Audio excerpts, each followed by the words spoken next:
দেখেন, একজন মুসলিম নারী হিসেবে হিজাব, মাথায় কাপড়টা খুব সেন্সিটিভ একটা পার্ট। এই পার্টটা নিয়ে আমরা আর বাড়াবাড়ি না করি, এটাই।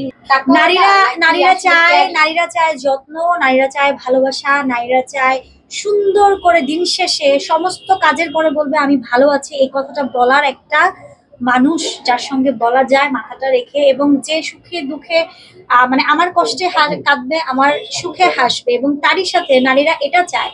আমার মনে হয় যে প্রকৃত নারী যে আসলে নিজের মধ্যে নারীর সত্তা আছে, সে কখনো টাকা চায় না, চায় হচ্ছে তার একটা সুন্দর সংসার, দিন শেষে যে সংসারে দুজন থাকবে, যেখানে সুখ থাকবে, যেখানে মন কষাকষি হবে, ঝগড়া হবে, খুনসুটি হবে, কিন্তু দিন শেষে দুজন দুজনেরই থাকবে। এটাই আমার মনে হয় যেটা থাকে।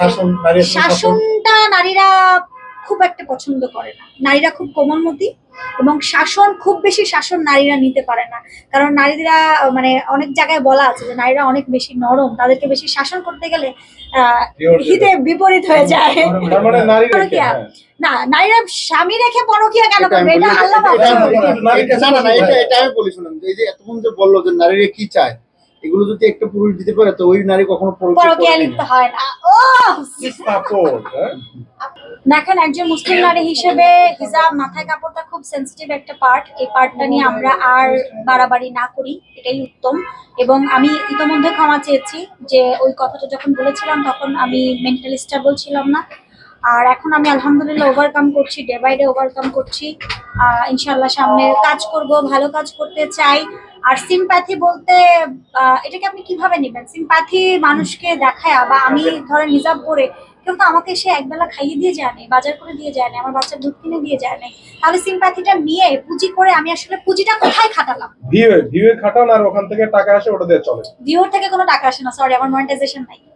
আপনার না থাকলে আরেকজনের আছে। আপনি যেহেতু গণমাধ্যমে বিভিন্ন সময় এই ধরনের কথা বলেন যে না, অন্যজনের হয়তো থাকতে পারে, তাহলে আমি কিভাবে পুঁজি করলাম এটা বলেন? আপনার পুঁজি হচ্ছে প্রচারেই আপনাকে অনেকে আমাদের ইন্টারভিউ নিছে, আপনারা কি আমাকে সাইন, আমাদের কেউ সাইন, ওর কি সাইনিং দিবেন কেউ? দেন না, 10 মিলিয়ন 9 মিলিয়ন আপনাদের কাজে আসছে, আমাদের কাছে তো আপনি আমাদের কাজে আসলেও ও যেটা বলছে তখন মেন্টালি সিক ছিল, সেজন্য দর্শকদের কাছে, বাংলাদেশের মানুষের কাছে ক্ষমা চাইছে, প্রকাশ্যে ক্ষমা চাইছে যে তার ফ্যামিলির জন্য তার বাঁচতে হবে। কিন্তু আগে পরে যেগুলো বলছে সেগুলো মিল পাচ্ছি না। শুধু বর্ষা, এই পৃথিবীতে শুধু বর্ষা একটা না, আসলে বর্ষা একটা নারী না যে এরকম করছে, এর থেকে বড় কিছু মানুষের করছে, তখন তাকে নিয়ে তো কিছু হয় না। না, আমি বলি, আমি আজকে কাজের জন্য হিজাবটাকে ব্র্যান্ডকে রিপ্রেজেন্ট করার জন্য, পোশাকটাকে রিপ্রেজেন্ট করার জন্য হিজাবটাকে জাস্ট খুলে রেখেছি, যে একটু পরেই আমি পড়ছি। আমি আফটার শুটিং হিজাব করেছি, অফ ক্যামে তো সব দেখা যায় না, আমরা ওইটুকুই দেখাই, অন ক্যামে যতটুকু দেখাতে বলা হয় বা যতটুকু আসলে অডিয়েন্স দেখতে চায়।